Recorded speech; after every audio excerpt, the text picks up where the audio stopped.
The dinner was still ringing in my ears when the truck hit us. "You didn't have to laugh at their jokes, Diana," I said, gripping the wheel a little tighter than I needed to. "They weren't funny. They weren't jokes, Ethan. They were observations." She didn't even look at me. She was staring out the window, arms crossed. "Do you know what it's like sitting there while my commanding officer's wife asks me what you do for a living? And I have to say, office work? Do you know how small that makes me look? So I make you look small now. You said it, not me. I never said I was ashamed of you. You don't have to say it, Diana. I can hear it in the way you talk about my job. In the way you talk about me. That's not fair. Neither is sitting through a dinner where your friends call me the deadweight you settled for. Nobody called you deadweight. Jason didn't have to. You laughed anyway." She turned to look at me then. Finally, her jaw tight. "Can we not do this right now?" "Fine," I said. "We won't." I opened my mouth to say something else, something softer, and that's when the light changed. I saw the truck a half second before it hit us. Headlights too bright, too fast, coming straight through the red light on our left. I remember yelling her name. I remember my arm shooting out across her chest. Some stupid instinct from a life she didn't know I used to live. I remember the sound. Metal folding like paper. Glass everywhere. The world spinning, spinning, and then nothing but upside-down streetlights and my own blood in my mouth. "Diana!" My voice came out cracked. "Diana, are you?" No answer. The car had landed on its roof. My door was crushed inward, pinning my leg. I turned my head, slow, everything blurry, and saw her seat. Empty. Her door hanging open. "Diana!" Still nothing. I twisted, ignoring the pain screaming up my side, and through the shattered windshield I saw her, standing, on her feet, a few scrapes on her arm, her dress torn at the shoulder, but standing completely fine, just 10 feet from the wreck. She wasn't running toward me. She was staring at her phone. "Diana!" I tried again, louder this time, and it cost me. Something in my chest pulled tight and hot. "Diana! I'm stuck. I need." She looked up. For 1 second, our eyes met through the broken glass. I could see her face clearly enough, no panic in it. No fear. Just calculation, the same look she got before walking into a room full of people she needed to impress. "Diana, please." She looked back down at her phone. I didn't understand it then. I told myself she was in shock. I told myself people freeze in situations like this, that trauma does strange things to the brain, that she'd snap out of it any second and come pull me from the wreck herself. "Help?" I said, quieter now because yelling hurt too much. "Somebody help." A man's voice, somewhere farther off, shouted that he was calling 911. Not Diana. A stranger. I turned my head again, and through the blur, my vision was going soft at the edges now, dark creeping in from the sides. I watched her take a step. Not toward me. Away. She walked to the sidewalk, phone still in her hand, and stood there under a streetlight like she was waiting for a cab after a bad date. "Diana!" I whispered it this time. My throat felt raw. My leg had gone numb, which scared me more than the pain had. "Diana! Look at me." She didn't. I heard sirens then, far off but growing closer, red and blue lights starting to bend and smear across my vision like watercolors bleeding into wet paper. I thought about Lily, asleep at home with the sitter, and how I needed to stay awake for her. I thought about my father, and the name I'd buried for a decade to keep this exact kind of danger away from my family, except the danger hadn't come from outside. It had been sitting in the passenger seat the whole time. "Diana!" I said again, so soft I wasn't sure I said it out loud at all. She never answered. The dark finally took me, and the last thing I felt was the cold night air pouring in through the broken glass. Hands pulled me through the broken window.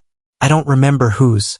Someone kept saying, "Stay with me, buddy, stay with me," while another voice yelled for a stretcher. "Sir, can you tell me your name?"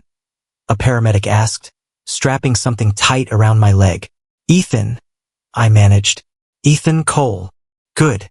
Ethan, I need you to stay awake for me. Okay?" "Squeeze my hand." I squeezed.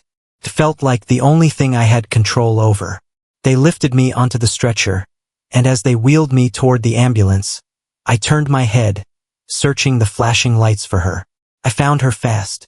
She was already at the curb, sliding into the back of a cab like she'd called it 10 minutes ago. "Diana," I said, but it came out as a breath, not a word. She didn't look back. Not once. The cab door shut, and the taillights pulled away into traffic like nothing had happened at all. "Sir, stay with me," the paramedic said again, closer now. "You're losing more blood than I'd like." "My wife," I said. "Did anyone see where my wife?" "We've got you, sir. Focus on breathing." I focused on breathing. It was easier than thinking about her. Lying in the ambulance, staring at the ceiling, I let myself remember things I usually pushed away. Our 3rd anniversary, when she canceled dinner because a promotion board meeting ran late, and never once apologized. The barbecue with her army friends where she introduced me as a friend of the family instead of her husband, because explaining what I did for a living was too complicated for her. The night she'd had 2 drinks too many and told me, laughing, that she'd married up in looks, down in rank. I'd laugh too, because that's what you do when the woman you love says something that cuts you open in front of other people. I never told her how much that one landed. "We're almost there," the paramedic said. "Hang on." At the hospital, lights blurred past too fast to focus on. Somewhere in the chaos, a doctor's face came into view. Calm, steady, older than me by maybe 10 years. "Mr. Cole, I'm Dr. Patel. You've got a fractured femur, 2 broken ribs, and you lost a lot of blood before we got to you. Another 20 minutes out there, and we'd be having a very different conversation." 20 minutes, I repeated. "You're lucky someone called it in when they did." "Someone did," I said quietly. "Just not who should have." Dr. Patel didn't ask what I meant. He just nodded like he'd heard versions of that sentence before, and moved on to checking my chart. I asked for Diana twice more before they took me into surgery. Nobody had an answer. When I woke up in recovery, groggy and stitched together, it wasn't my wife sitting in the chair beside my bed. It was Sarah. "Hey," she said softly, setting down a coffee she clearly wasn't drinking. "You scared me." "Sarah, where's?" "I called her 3 times, Ethan. She said she'd come by in the morning." "That's what she said." "In the morning?" Her exact words. I asked if she wanted details on your surgery. She asked if the story had made the local news yet. Of course she did. "In the morning." "I'm sorry." Sarah's voice was careful, like she was handling something fragile. "I would have been here sooner, but nobody called me until an hour ago." "Who called you?" "The hospital. You had me listed as your emergency contact." I stared at the ceiling tiles, doing the math I didn't want to do. My wife hadn't called for help. My wife hadn't ridden with me. My wife hadn't listed herself, or even thought to check who was listed, as the person who mattered most. "She chose the cab," I said, mostly to myself. Sarah didn't ask what I meant either. She just reached over and took my hand, and for the first time since the truck lights blinded me, I let myself actually feel how alone I was. I closed my eyes and made myself a quiet promise. I would never let Diana see how much this had broken me. Not yet. Diana finally showed up 4 days later, wearing her uniform like armor, like she'd come straight from a briefing instead of walking into her husband's hospital room. "You look better," she said, standing near the door instead of coming closer. "Do I?" "The color's back in your face." She glanced at the chart on the wall, not at me. "Dr. Patel says you'll be out of here by the weekend." "You talked to Dr. Patel?" I called ahead. I wanted to know what I was walking into. I studied her for a second, waiting for something. An apology, a crack in her voice, anything. It didn't come. "You never answered when I called your name," I said. "Out there, at the crash." Her jaw tightened. "I panicked, Ethan." "You checked your phone." "I was calling for help." "You didn't dial anyone. You just stood there. You don't know what you saw. You'd just been in an accident. Your vision was probably—" "I saw you, Diana. Clearly enough." She crossed her arms, and for the first time, I saw something other than composure in her face. Not guilt, irritation, like I was making this harder than it needed to be. People are already asking questions, she said. Whitfield's office called this morning. Someone leaked that I left the scene before EMS arrived. I need us to have the same story. There it is. What? You're not here for me. You're here for the story. That's not fair. You haven't asked how I'm feeling once since you walked in. She opened her mouth, then closed it. For a second I thought she might actually say something honest. Instead, I'm asking now. How are you feeling? 10 minutes too late. The silence after that was long enough that I could hear the monitor beside my bed beeping steady, indifferent to both of us. I need you to tell people you don't remember much, she said finally. That it's blurry. That you're not sure who called it in or when. You want me to lie for you. I want you to protect this family. This family. I almost laughed. You mean your career? Both, she snapped. Is that so wrong? It's wrong that it's the only reason you're here. That's not true. Then why haven't you asked about my leg? My ribs? Whether I'm in pain right now, this second. She hesitated. Are you in pain? Yes. I'm sorry. The words came out flat, rehearsed, like she was reading them off a card. Better. Not even a little. I didn't answer. I looked past her, out the window, and thought about my mother's voice from years ago, sitting across from me at her kitchen table the week after my father died. Bury it, Ethan, she'd said. The company, the name, all of it. The men who ruined your father won't stop looking for a reason to ruin you too. Marry quietly. Live small. Let them forget the Cole name ever mattered. I'd done exactly that. I buried a rank, a company, a father's legacy. Also the people I loved would be safe from a war I never asked to inherit. I told myself it was protection. I never once considered that hiding who I was would mean marrying a woman who'd spend a decade ashamed of what she thought I actually was. Ethan. Diana's voice cut back in, sharp with impatience. Are you even listening to me? I heard you, I said quietly. So we're agreed? Same story. I looked at her for a long moment. Really looked, maybe for the first time in years. You should go, I said. Before Whitfield's office calls again. Something flickered across her face. Not hurt. Annoyance that I hadn't given her what she came for. Fine, she said. We'll talk when you're home. She left without touching me, without asking if I needed anything, without a single word about Lily. The door clicked shut behind her, and I lay there in the quiet, finally admitting something to myself that I'd spent 10 years refusing to say out loud. I was done hiding. I thought about the company sitting untouched in my mother's name, the rank I never listed on a single form, the men who might still remember the name Cole if it ever surfaced again. For 10 years, fear had made that decision for me. Not anymore. The house was too quiet when I got home, which is how I knew something was wrong before I even saw Lily's face. She was sitting on the stairs in her pajamas, knees pulled to her chest, waiting for me like she'd been there a while. Hey, sweetheart. I lowered myself onto the step beside her, my legs still stiff from the brace. Why aren't you in bed? Mom was on the phone, she said. She didn't know I was still awake. Okay. What did she say? Lily hesitated, picking at a loose thread on her sleeve. She said something about being free of the deadweight. She laughed when she said it. Is that about you, Daddy? Something in my chest went cold and still. Who was she talking to? I don't know. A man. She called him Jason. Jason, I repeated quietly. Are you the deadweight? I pulled her into my side, careful of my ribs. No, baby.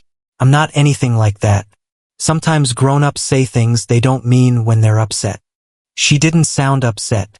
She sounded happy. Did she see you? Did she know you heard? Lily shook her head. I went back to my room fast. Good. That was smart. Am I in trouble for listening? No, sweetheart. Never for that. I didn't have an answer for the rest of it. I just held her until her breathing slowed, until she was calm enough to go back to bed. And then I sat alone in the dark living room for a long time, turning that word over in my head. Deadweight. I didn't confront Diana that night. I told myself it was because I didn't have proof yet, That walking and swinging accusations based on a 7-year-old's half-heard phone call wouldn't get me anywhere. The truth was simpler. I wanted to see how far this went before she knew I was watching. Sarah showed up the next morning with a folder thick enough to need a rubber band around it. "You didn't have to come in person," I said, letting her in. I didn't trust email for this. She set the folder on the kitchen table and slid it toward me. "You asked me to look into anything unusual with Diana's finances. I found unusual." I opened it. Credit card statements, loan applications, a name I didn't recognize attached to half of them. "She's $40,000 in debt," Sarah said. "Gambling, mostly, dressed up as investment losses. And there's more. More. Major Jason Hale. He's been pushing a supply contract through his division for the last 8 months. A company called Fenlo Tactical is winning bids they shouldn't be winning. Underqualified, overpriced, connected to nobody with a track record." "Connected to who, exactly?" Sarah tapped a page near the bottom. "Diana's signature is on 3 of the internal recommendation letters." I sat back, feeling the pieces shift into a shape I didn't want to see clearly yet. "She's not just embarrassed by me," I said slowly. "She's using her position to cover for something. And Hale's helping her. Or she's helping him," Sarah said. "I can't tell yet who's steering who. Find out. Ethan, if this is what it looks like, it's not just a bad marriage. It's fraud. Military contract fraud. That's federal. I know what it is. So what are you going to do?" I looked down at Lily's word again, sitting quiet in the back of my mind. Deadweight. "For now, nothing," I said. "I want to know everything before I move. I want to know exactly how deep this goes before she realizes I'm not the man she thinks she married." Sarah studied me for a moment, the way she used to back when we ran ops together, and she could always tell when I'd already made a decision I hadn't said out loud yet. "You're not planning revenge," she said. "You're planning strategy." "I'm planning the truth," I said. "Hers and mine. Both are about to come out. And Lily doesn't lose either parent tonight. She loses the version of her mother that was never real to begin with. That's different."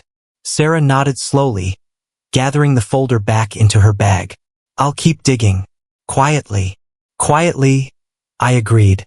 "For now." My assistant buzzed the intercom around noon. "Ethan, there's a man here asking for you. Says his name is Tom Bradley. No appointment." I hadn't heard that name in almost 10 years. "Send him in." The door opened and there he was, grayer at the temples, heavier through the shoulders, but the same steady eyes that used to scan a room before either of us walked into it. "Captain Cole," he said, and the rank hit me like a physical thing.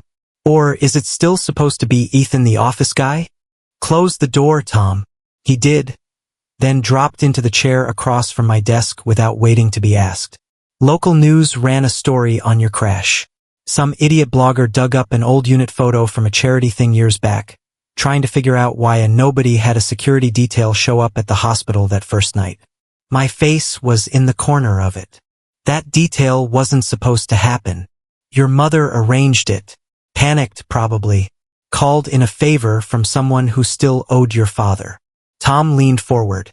"So here I am, staring at a picture of my old CO standing next to me in dress blues, and the caption calls you Ethan Cole, local office worker. It's a long story. I've got time.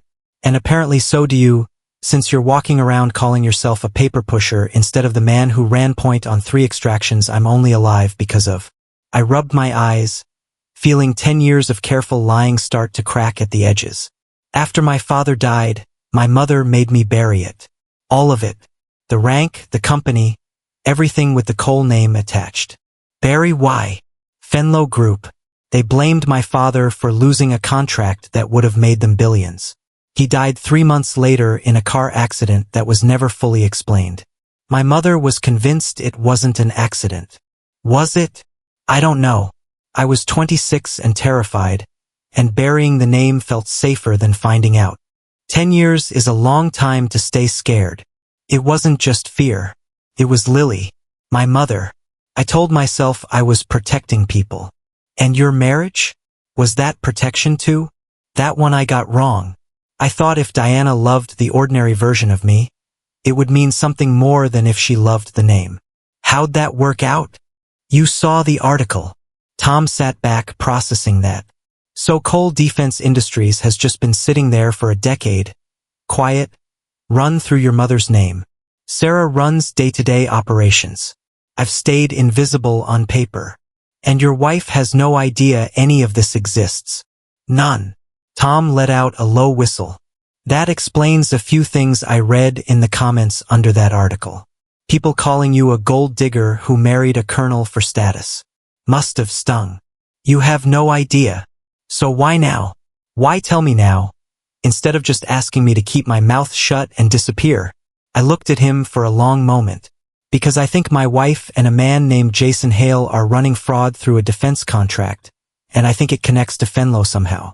And because you're the only person left who can help me find out for certain without it blowing up before I'm ready. Tom's expression shifted, old instincts sliding back into place. Fenlo Tactical is the shell name. I've heard whispers about them for 2 years, always just out of reach of anything provable. Sarah found Diana's signature on internal recommendation letters. That's not whispers anymore. That's paper. I need someone who can move quietly. Pull records I can't pull myself without raising flags. You need a soldier, not a lawyer. I need my brother. Tom's jaw worked for a second before he answered. You disappear on me for 10 years, and the first thing you ask when you resurface is for me to walk into a fraud investigation involving your wife's chain of command?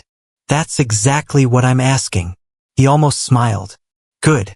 I was starting to think civilian life made you soft. Not that soft. We start tomorrow, Tom said, standing. And Ethan, when this comes out, and it will, you're not going to be able to control how loud it gets. I don't want to control it anymore, I said. I just want it to be true. The invitation had said Cole Defense Industries Annual Gala. Diana hadn't blinked at the name when I handed it to her that morning. Why would she? To her, Cole was just a company she'd never heard of, sponsoring some dinner I'd apparently been asked to attend for work. You want me to come to this? She'd asked, only half interested. I think you should, I'd said. I think it's important. She'd agreed, mostly, I suspected, because she'd already decided tonight was the night she'd tell Whitfield and his circle that she and I were separating quietly, before the crash rumors got worse. She wore her dress uniform. She practiced her explanation in the car.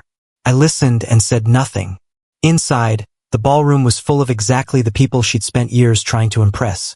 Whitfield near the bar, Hale by the windows, officers and contractors in dress blues and evening wear, all of them holding drinks and waiting for the program to start.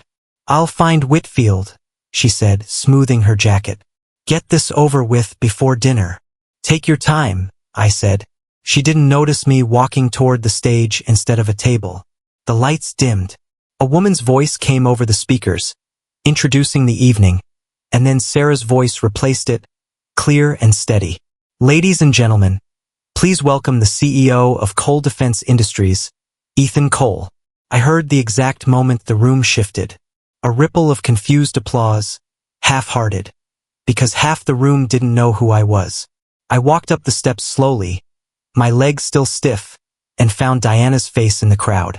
She'd gone pale. Completely, utterly pale, her champagne glass frozen halfway to her mouth. Good evening, I said into the microphone, my voice calm. Most of you don't know me. That's by design. For 10 years, I've run this company quietly, through people I trust, because visibility once cost my father his life, and I wasn't willing to risk that cost again. Whitfield's eyebrows rose. Hale had gone very still near the windows. Some of you know my company by contract number instead of name. General Whitfield's division has worked with us for 6 years, though you've likely only ever spoken to my operations director. I found Whitfield's eyes. I want to thank you for your trust in that arrangement. I hope it still stands after tonight. A murmur moved through the crowd. Diana hadn't moved at all. I'm not here to talk numbers tonight, I continued. I'm here to talk about loyalty, about what it means when the people closest to you find out who you really are, and what they do with that information. I let the silence sit for a second. A few weeks ago, I was in a car accident. Some of you may have heard. What you may not have heard is that the person sitting beside me walked away from the wreck without calling for help, because she was more concerned with how it would look than whether I lived. I heard a glass shatter somewhere near the back. Not Diana's. Someone else's, startled. I'm not naming names tonight, I said, though every eye in that room had already found her. That's not why I'm here. I'm here because loyalty isn't loud. It doesn't need a title or a uniform. It shows up in the moments nobody's watching. At a crash site, in a hospital room, in the quiet choices people make when they think no one important is looking. Diana's glass finally slipped from her fingers. It didn't shatter, someone caught it, but the sound of her flinching carried anyway. I built this company on the idea that real strength doesn't need an audience, I said. I think some of you understand that. I think some of you are only now starting to. I looked at Hale, who wouldn't meet my eyes anymore. Contracts get reviewed carefully in this company. Signatures get checked. Recommendations get traced back to their source. That review starts tomorrow morning. Whitfield's jaw tightened. He understood exactly what I meant, even if no one else in the room did yet.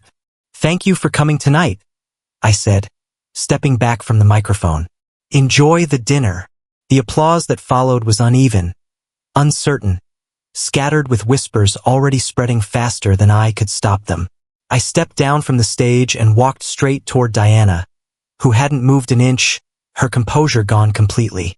You, she said, barely above a whisper. This whole time, I said quietly. You were ashamed of a man you never actually knew. Why didn't you tell me? I tried once. You told me you didn't marry me for stories about the army. I believed you meant it. Ethan, please, not here. You picked here, I said. You picked tonight to end this quietly, in front of everyone who mattered to you. I just decided to be honest about it instead. I didn't wait for her answer. I walked past her, toward Whitfield, and left her standing alone in the middle of the room she'd spent years trying to belong to. By Monday, the story had already outrun me. Sarah called before I'd even had coffee.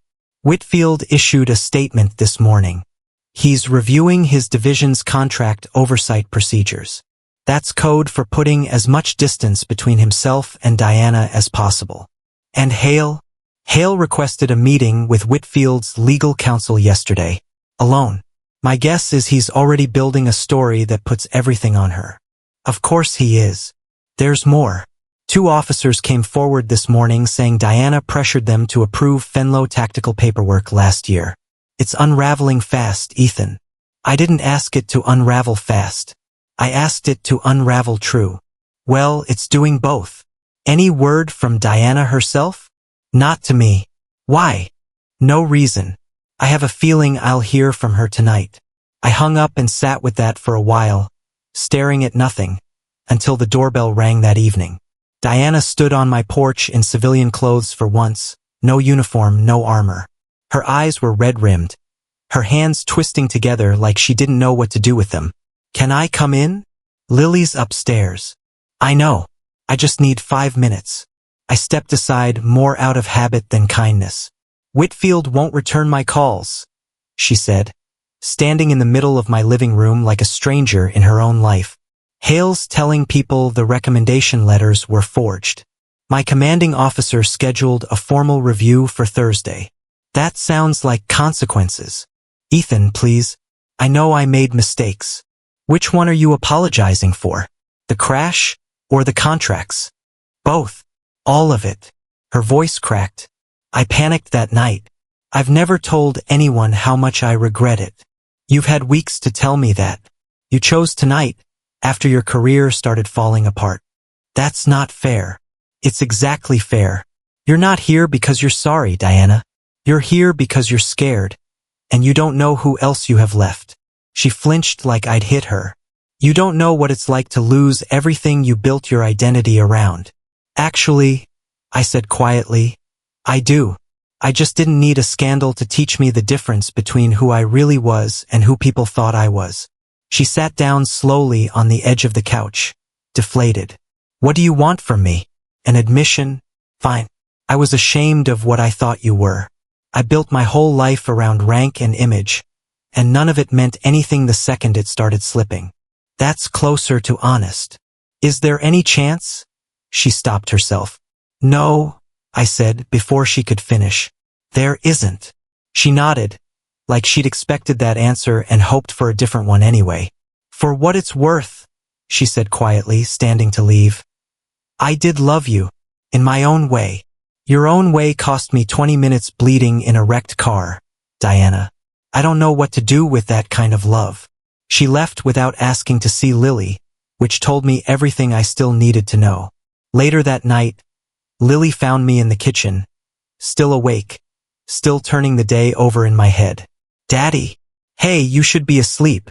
She climbed onto the stool across from me, quiet for a moment, working up to something.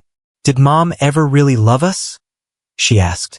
Or did she just like how it looked? The question landed harder than anything Diana had said all evening. I didn't answer right away. Part of me wanted to protect her from the truth. Part of me was furious enough to tell her everything.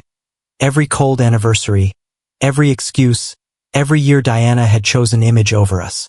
I think, I said carefully, your mom loved parts of us. The parts that made her life look good. I don't think she ever learned how to love the parts that didn't. That's sad. It is. Do you still love her? I thought about the woman on my couch an hour ago, more afraid of Thursday's review than of losing me. I love who I thought she was, I said. I'm still learning how to feel about who she actually turned out to be. Lily nodded slowly, like that answer, imperfect as it was enough for now. I love you, Daddy, she said. The real you. The Captain one and the Office one. Both of them love you back. That part was never pretend. I know, she said. I always knew that part. I pulled her into a hug, holding on a little longer than usual, grateful that at least one person in this house had never needed a mask to love me. Officer Alvarez called on a Tuesday, asking if I could come in to review the final crash report. You didn't have to do this in person, I said, sitting across from her cluttered desk. I wanted to walk you through it myself. Some things read differently on paper than they do out loud. She slid a folder toward me. Phone records from the night of the accident. Diana's carrier pulled the timestamps for us. I opened it. A single line was highlighted in yellow. 5 minutes and 52 seconds, Alvarez said. That's how long your wife stood at that scene before the first 911 call came in, and that call came from a bystander, not her. During those 6 minutes, she was on an active call with a number registered to Major Jason Hale. I stared at the numbers like they might rearrange themselves into something less true. She was talking to him, I said slowly, while I was trapped in the car. According to the timestamps, yes. I can't tell you what was said. I can tell you how long it lasted, and I can tell you it ended 4 minutes before the ambulance arrived. 2 minutes before she finally called anyone. That's correct. I sat with that for a long moment, feeling something settle into place that I'd suspected but hadn't let myself fully believe. This is going in the official report?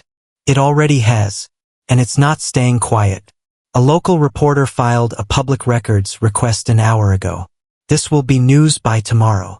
It was.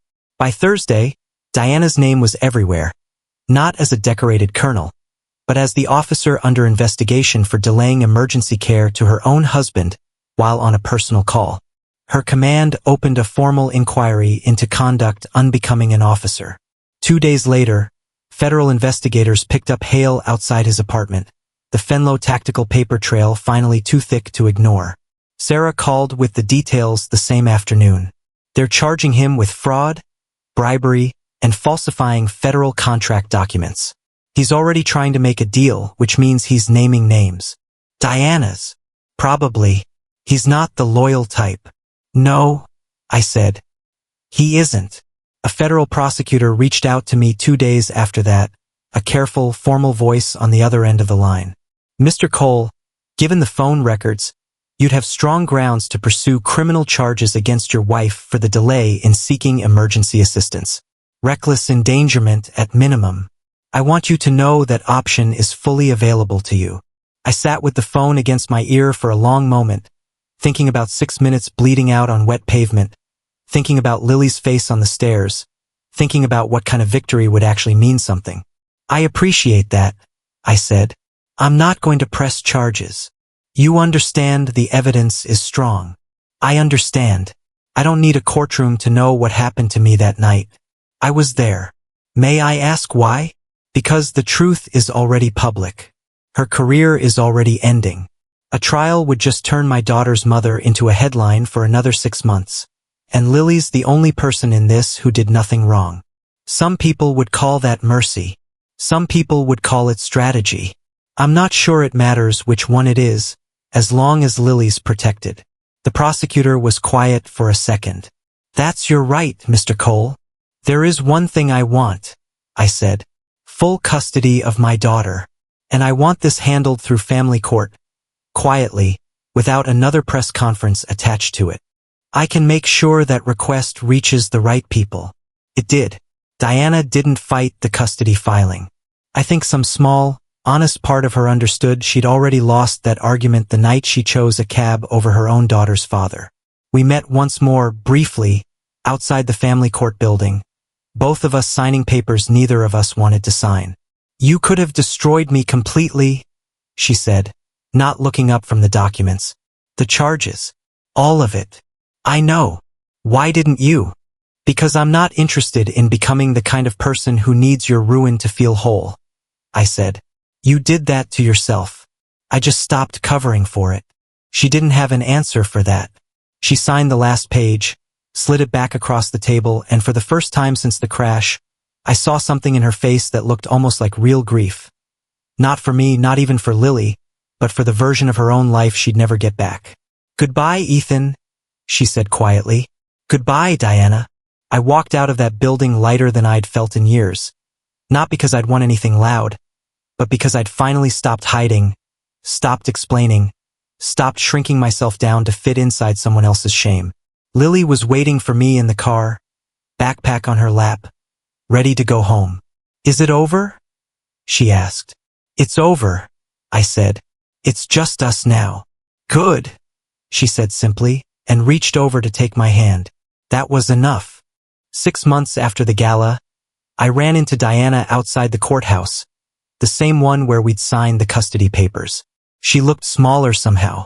No uniform, no rank insignia, just a plain coat and a folder of paperwork tucked under her arm, finalizing whatever was left to finalize after a dishonorable discharge and a fraud investigation that had swallowed most of her year. Ethan. Diana. Lily's hand tightened in mine, but she didn't hide behind me the way she used to. She just watched steady the way I'd taught her. I heard the company's doing well, Diana said. Cole Defense Industries. It's everywhere now. It is. I should have asked more questions 10 years ago. You should have asked different questions, I said. Not about the company. About me. She looked down at the folder in her hands. Can I ask you something? Honestly, I mean, not for a story, not for anyone else's benefit. Go ahead. Did you ever actually love me? Or was I just part of the disguise? I thought about that question longer than she probably expected me to. I loved you, I said. For a long time, I loved you enough to disappear for you, enough to bury a name, a rank, a company, 10 years of my life, just so you'd never have to feel like you married beneath yourself. That's not love, Ethan. That's hiding. I know that now. Why didn't you just tell me who you were? Because I was afraid of exactly what happened at that gala. That the real me wasn't the one you wanted. She was quiet for a moment, something like understanding crossing her face for the first time since the crash. Was I really that shallow? I don't know, I said. I never gave you the chance to find out. That's on both of us. So where does that leave us? It leaves us finished, I said. Not angry, just finished. Finished feels like a strange word for 10 years. It's the honest one. Anger fades. This is just clarity. She nodded slowly, like she'd known that answer before she asked the question, and had needed to hear it out loud anyway. Take care of her, she said, glancing at Lily. I always have. I know, Diana said quietly. That's the part one got wrong. I thought strength meant rank and image. You were strong in ways I never even noticed. You noticed, I said. You just decided it wasn't the kind that counted. I didn't wait for her to answer. I'd spent 10 years waiting, for her approval, her pride, her willingness to see me as more than an embarrassment at a dinner table. I wasn't waiting anymore. Ready? I asked Lily. Ready, she said, already looking toward the car. We turned together, and I felt Diana's eyes on my back, the same way I imagined mine had been on hers that night at the crash site, watching, waiting for someone to turn around. I didn't turn around. Lily's hand stayed in mine the whole walk to the car, small and warm and steady. Nothing like the emptiness of that passenger seat the night everything fell apart. I thought about the man I used to be, hiding behind an ordinary name so no one would ever look at me too closely. I thought about the man I was now, standing in daylight, unafraid of being seen. Daddy, Lily said, buckling into the back seat. Can we get ice cream? Yeah, I said, smiling for what felt like the first time in months. We can get ice cream. I pulled away from the curb without looking in the mirror, without looking back at the woman standing alone outside the courthouse. This time I was the one who walked away, not out of spite, not to punish her further than the truth already had. I walked away because I finally understood what my mother never quite explained 10 years ago at that kitchen table, that hiding never protects the people you love, it just delays the moment they find out who you really are. I wasn't hiding anymore. Not from Fenlo, not from the name Cole, not from the man I'd buried to keep everyone comfortable. And it felt like justice.